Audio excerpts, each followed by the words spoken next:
E aí, Elisa, eu queria que você contasse um pouquinho sobre como é que o projeto surgiu, né? Se você morava no bairro, né? Como é que você começou a trabalhar, né, nessa iniciativa? Eu morava no Pinheiro, mais especificamente no Jardim Acácia. Eu cheguei no Pinheiro, eu tinha 12 anos. Eu morei quase 16, por aí, no Pinheiro, até o momento que eu saí, né?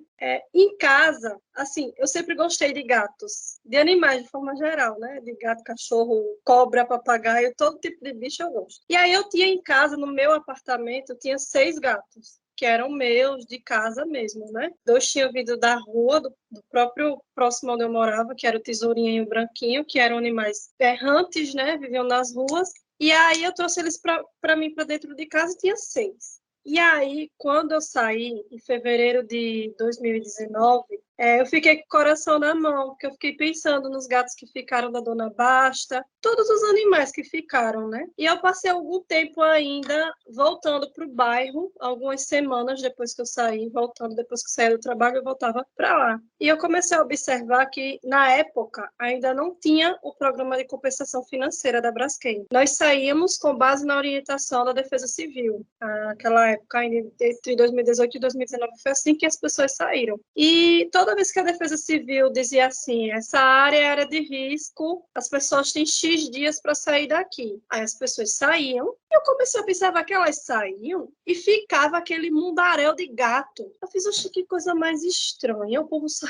Esse povo não tá levando esses animais, não? E outra coisa que eu observei também é que quanto mais era carente a comunidade que era evacuada, por exemplo, dentro do Pinheiro, a gente tinha a questão do Alto do Céu, que era uma comunidade mais humilde, vamos dizer assim, e que por si só já tinha muitos animais que viviam nas ruas, que eram animais que as pessoas cuidavam. Então, nessas regiões mais periféricas, tanto do Pinheiro, quanto do Bebedouro, quanto do Bom Parto, quanto do Montange, ficava mais animais do que em outras ruas dos bairros. Tinha rua que a gente andava no Pinheiro que só tinha 20 gatos. Quando a gente chegava no Alto do Céu, a gente encontrava 50, 100 gatos numa rua. Então, eu comecei a fazer essa observação. E aí eu comecei a dizer, eu vou começar a registrar. Então, eu registrava as ruas que eu encontrava, quantos gatos eu encontrava, se eu conseguisse identificar se era fêmea, se era macho, se era filhote, se estava prenha. Aí eu comecei a fazer um relatório. Identifiquei que estava ficando muito animal. Nisso, a gente tinha a Associação do Pinheiro, que era a associação que foi criada pelo seu Geraldo, que estava ali na batalha pela luta das pessoas que moravam. Mas até então ninguém falava de animais. Nem falava de animais a associação, nem falava de animais as pessoas que iam embora, nem falava de animais à imprensa, nenhum órgão. Ninguém estava falando nos animais. Todo mundo estava falando nas dores das pessoas, nas dores do comerciante, das pessoas que moraram 50, 60 anos e saíam e estavam para sair, mas ninguém estava falando nos animais, nos cães e nos gatos que estavam ficando. E aí a gente levou essa demanda para a associação, e a Associação do Pinheiro abraçou. Isso aconteceu em maio de 2019. Tinha 4 meses, 3, 4 meses que eu tinha saído, e aí a gente teve a ideia de juntar eu, que era ex-moradora, mas pessoas que ainda estavam morando, que na época ainda tinha muito morador no Pinheiro, e vamos criar um grupo para a gente ver o que a gente pode fazer por esses animais. E a gente criou o SOS Pet Pinheiro a partir do SOS Pinheiro. A gente, no início, éramos juntos, né? As duas organizações, as duas associações juntas. E, nessa época, a gente arrecadava ração e começou a chamar atenção. Olha, gente, tá ficando animais aqui. Vamos levar para a imprensa? Foi aí que, em 2019, a TV Gazeta foi a primeira que mostrou a situação dos animais, e aí chamou atenção para outras emissoras, viu, depois as outras emissoras, e a gente trouxe essas emissoras para as ruas dos bairros para mostrar o que estava acontecendo com os animais estavam ficando. 90% deles gatos. E a gente começou a arrecadar ração, na medida do possível a gente castrava alguns, na medida do possível a gente dava lar temporário para alguns, porque nós não tínhamos sede física. A gente não tinha onde botar animal. Alguns que ainda estavam morando levavam para casa, e o que a gente podia fazer, cuidava na rua. O que dava para cuidar, cuidava na rua. Só que, com o passar dos meses, a gente viu que a situação estava piorando. Então, quanto mais pessoas saíam do bairro, mais animais ficavam no bairro. Então, a gente chegou um momento no fim de 2019 que eu tinha contabilizado, foi quase 3 mil, isso no fim de 2019. Eu já tinha contabilizado isso no Pinheiro, só no Pinheiro, que até então o problema maior era no Pinheiro, mas estava começando a gente ver problemas também em Bebedouro e no Mutange, na Barreira, né? E aí, quando saiu a Barreira, foi a pior tristeza do mundo, porque quando saiu a Barreira do Mutange, a quantidade de animais que saíram da Barreira e subiram para o Pinheiro era uma coisa gritante.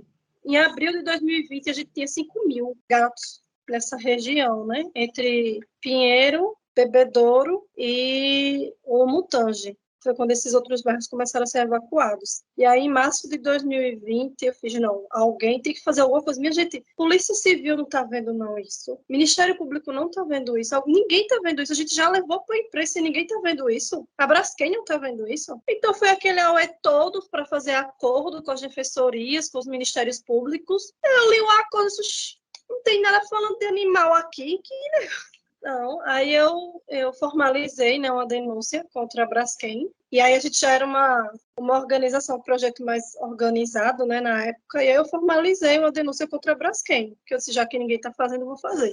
E aí eu sentei doida na frente do computador, eu disse, bom, vou fazer essa tal denúncia, vamos ver o que vai dar, mas alguém tem que fazer alguma coisa, porque não é possível que o povo está prestando atenção nisso não, minha gente. Os animais estão, além de ter muito animal, tem muito animal morrendo também. E aí eu fiz a denúncia contra a Braskem em abril de 2020. Semanas depois, eu recebi um e-mail de que o Ministério Público tinha, né, instaurado uma notícia de fato, um inquérito, né, porque eu tinha juntado material da imprensa, material meu mesmo, material do Instagram do SOS que a gente tinha, né, com tudo documentado, e mandei para o Ministério Público, até que a 4ª Promotoria do Meio Ambiente aceitou a denúncia, né, e abriu um inquérito contra a Braskem, né. Foi aí que a Braskem disse assim, nós vamos ajudar os animais, a partir dessa denúncia, né? Mas não foi fácil fazer eles entenderem a importância dos animais. Então, a gente fez questão, enquanto instituição, enquanto SOS Pet Pinheiro, não falar do pet, gato e cachorro, mas falar de todo um sistema ambiental que foi atingido pela Braskem. E mostrar para ela que a gente vai continuar cobrando, não só pelos cães e gatos, mas cobrando pelas áreas de preservação ambiental que foram atingidas, pela lagoa que foi modificada, e a gente quis chamar atenção para isso. Hoje, eu enxergo que o problema está muito longe de ser resolvido. Não vai ser resolvido nem tão cedo. E a gente sente que parece que as instituições, os órgãos, o poder público, todos entregaram o problema para a Braskem. Ah, não! Esse problema aqui de segurança dos bairros, isso não tem nada a ver comigo, prefeitura, não tem nada a ver comigo, polícia militar. A Braskem tem uma empresa, se chama GPS, ela que toma conta do bairro. Então, assim, parece que está confortável para eles, está confortável para a Braskem a situação. E assim, a gente foi muito, a gente sempre fala, o nosso problema nunca foi, nunca será com a Universidade Federal de Alagoas, porque a gente sabe da importância da instituição. O nosso problema são com essas pessoas que hoje elas trabalham para a Braskem. Elas recebem salários para a Braskem. E muitas das situações que a gente tem hoje, o fato da Braskem não ter feito um abrigo é culpa dessas pessoas que colocaram na cabeça da Braskem que ter um abrigo é mais custoso. Então, vou castrar o gato e devolver o gato para a rua e o gato morre e nunca mais ninguém sabe.